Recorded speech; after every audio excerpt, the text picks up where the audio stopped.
And unfortunately, everybody deals with some sort of anxiety, some way or some fashion.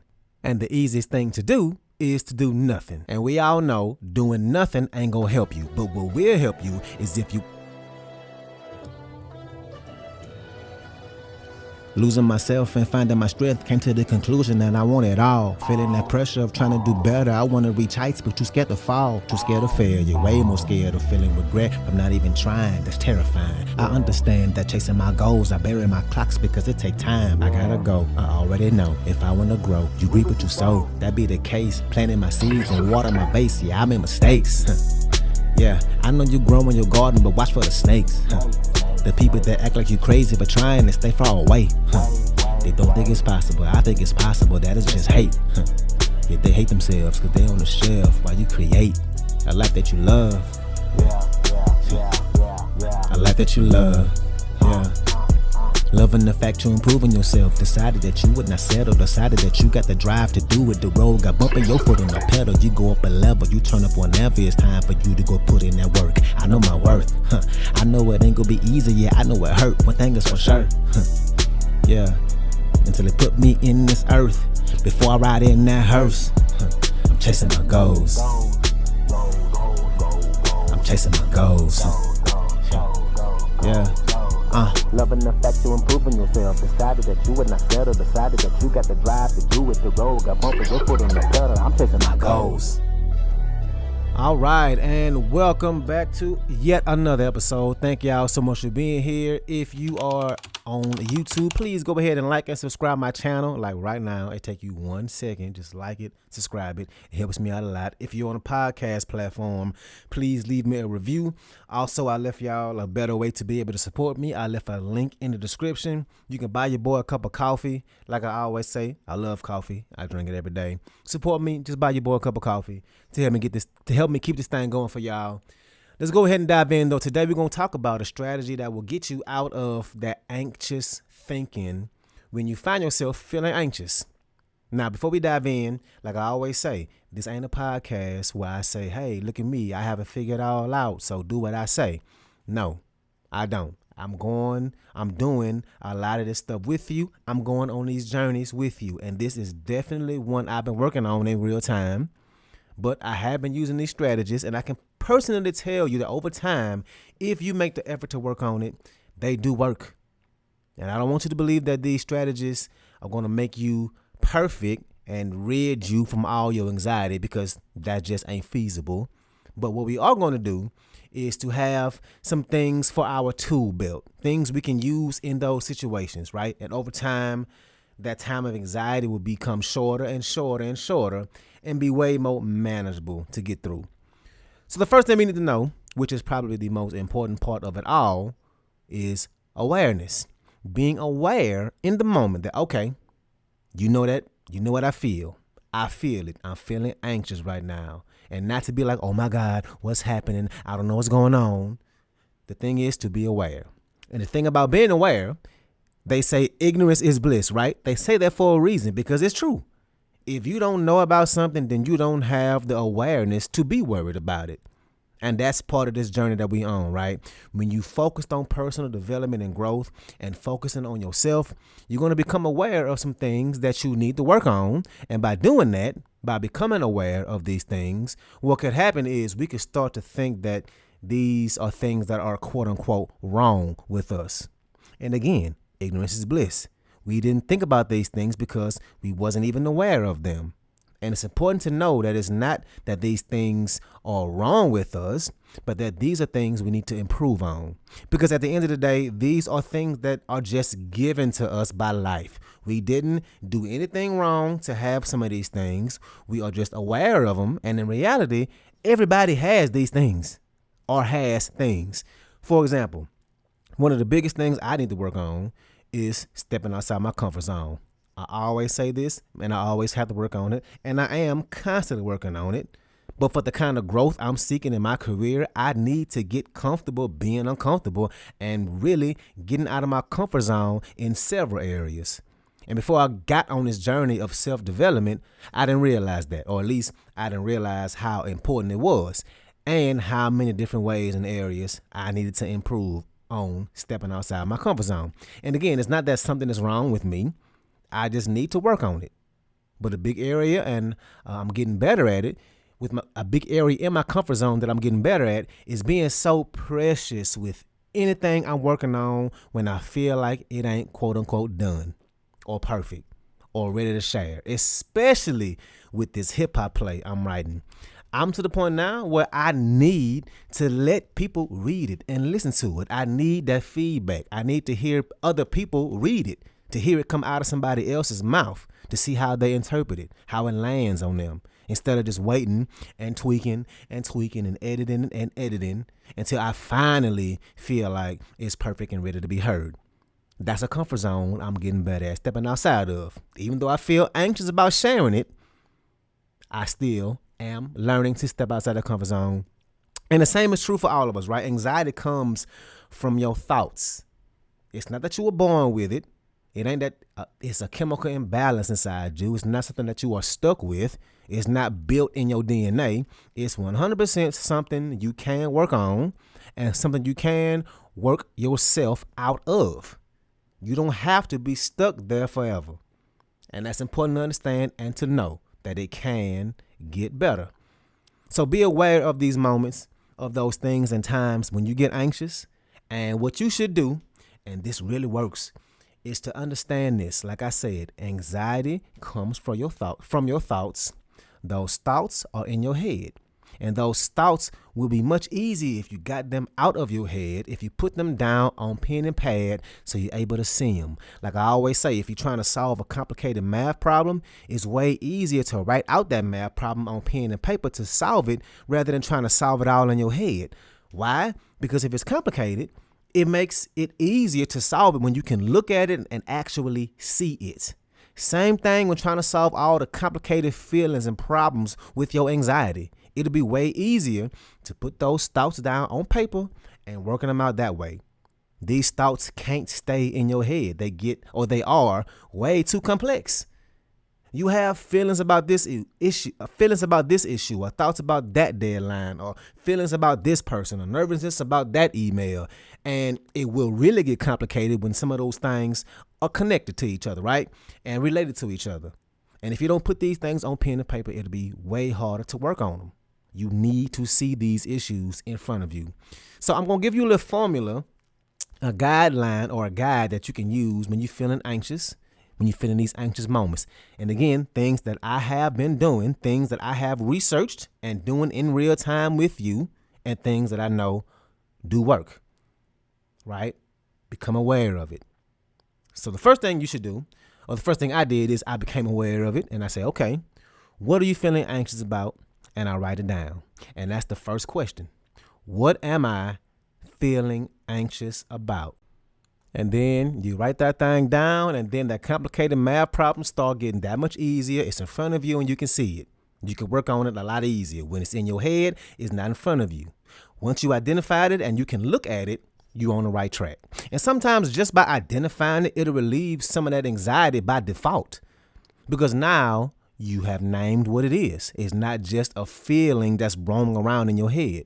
And especially if you write it down and you get to the source of what's truly making you anxious, you might figure out that what you thought was the reason is actually not the real reason at all. It's something else.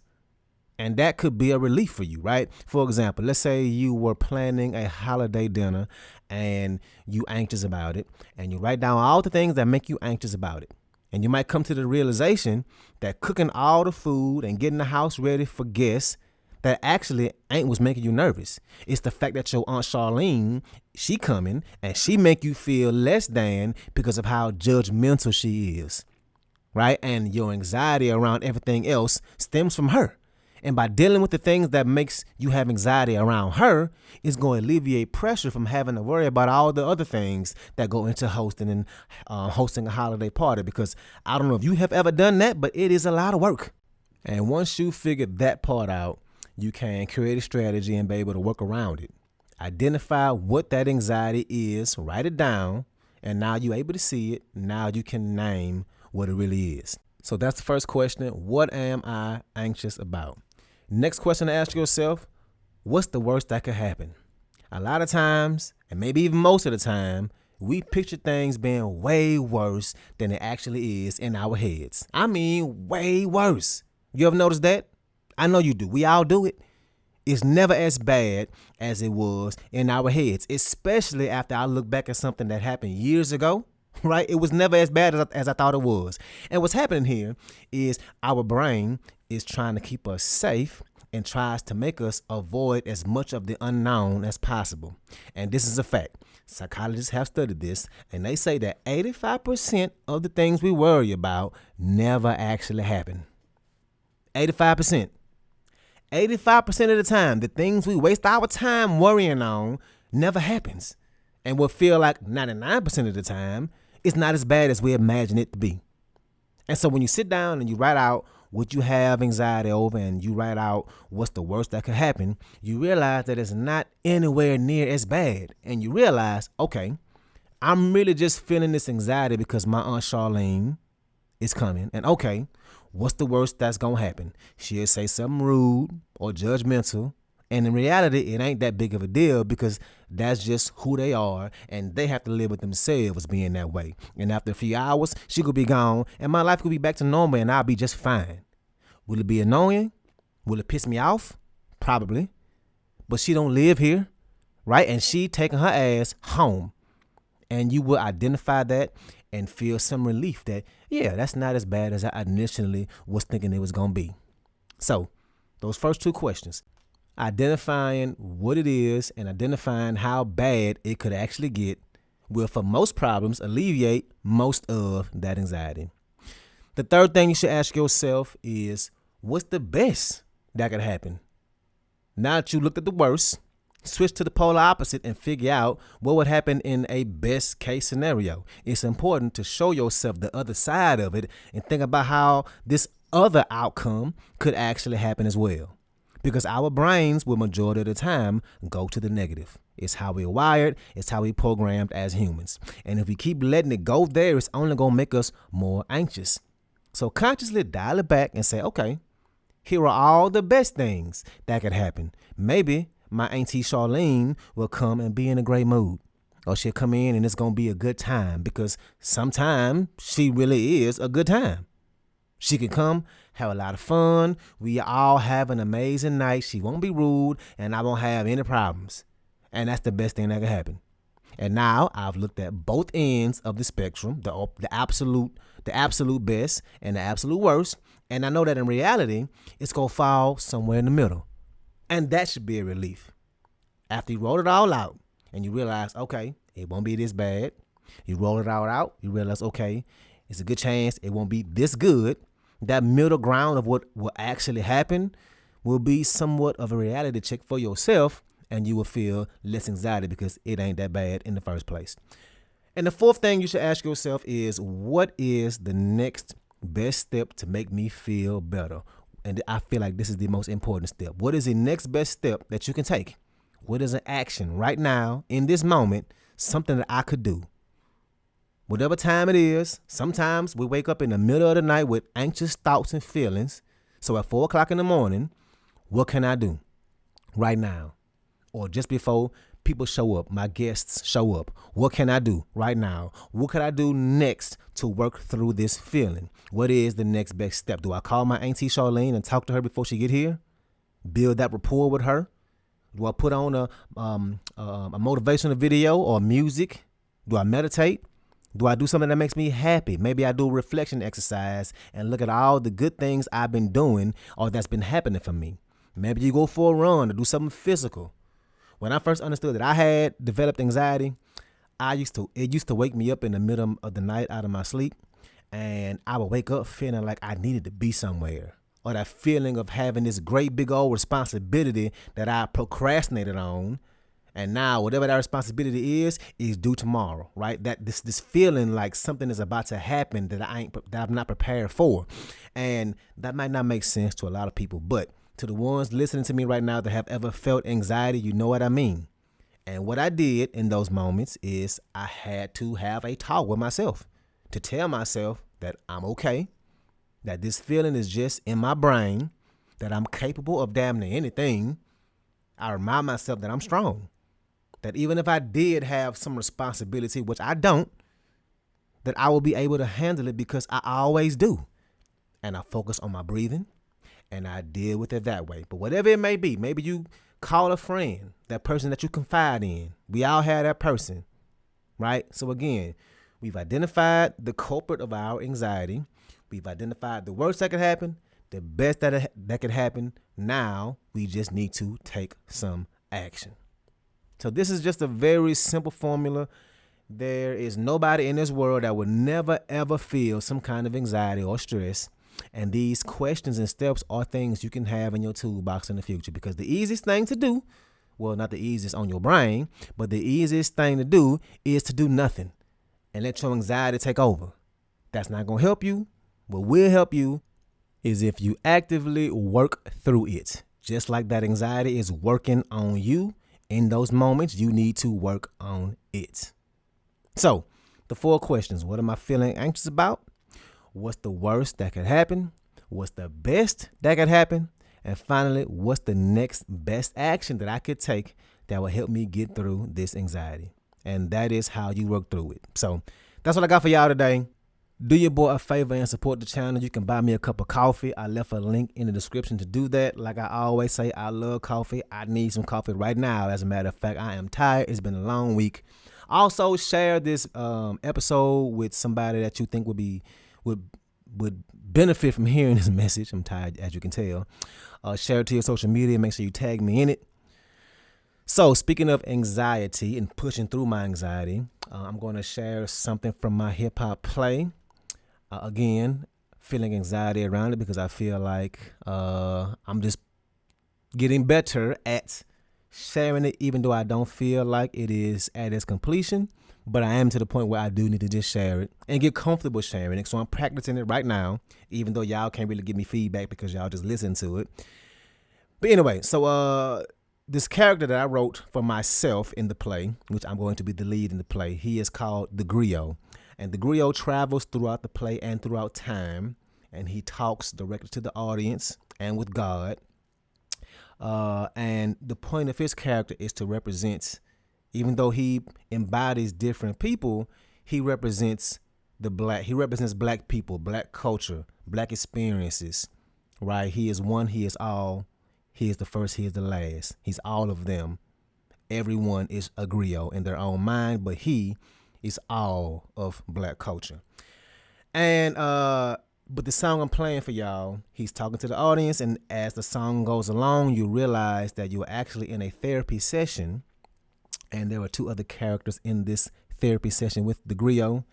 I don't want to talk too much about it. I'll just let you figure out what's happening as it's happening. So this is a 3-person song. Obviously, you will only hear my voice because I recorded it myself. But I could talk about another 5 minutes about this, so I'm just going to let it play and let y'all hear it. Here it is. The song is called, actually, I don't know what it's called. Right now, I'm calling it Dream Therapy. Anyway, let's ride out. Traveling through the ethos from the beginning of our creation are our dreams. Protected in echoes of our ancestors' shadows, they grow wings. Wings strong enough to carry the weight of trauma and pain from the harbors we've seen. So your eyes have to be closed to see the vision God put in us. Don't you dare be afraid of dusk. We rejoice for the night, for it is here where dreams happen in the darkest hours just before there is light. Our ancestors teach us to dream dreams to life. Don't you hear the whispers? I know it's to better me, but I don't need no therapy. Okay? Say more about that. What exactly are you telling me? You heard what I just said. I don't need you all in my head. Man, I don't need no therapy. Okay? Say more about that. What exactly are you telling me? Please, you know what I mean? And why you wanna know about my dreams? Yes, let's talk about your dreams. Dreams.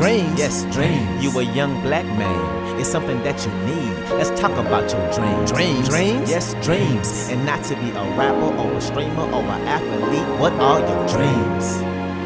So dreams can be therapeutic. But for just a second, let's forget this is therapy. And tell me, what are your dreams? A simple question, complicated answer. Cause I dream of the American dream. I wanna give my kids things that they never have seen. I don't wanna fancy life, trip to Bahamas. I just wanna picket fence, a happy wife and happy life, and watch my favorite team, big screen, recliner, and take holiday photos in matching pajamas.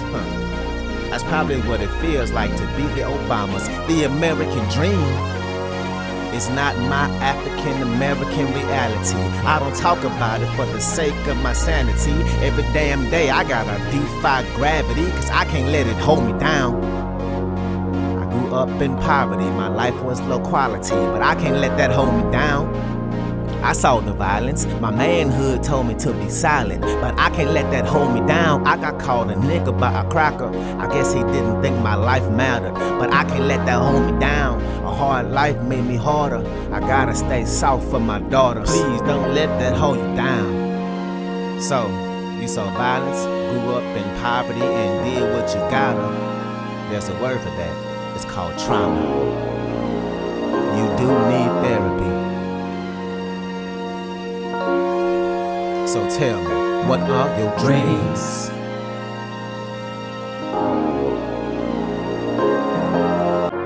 I don't really talk about my dreams. In reality, it shouldn't be a dream, it should just be a given. Honestly, it's a simple dream that we can live in societies that protect the black women.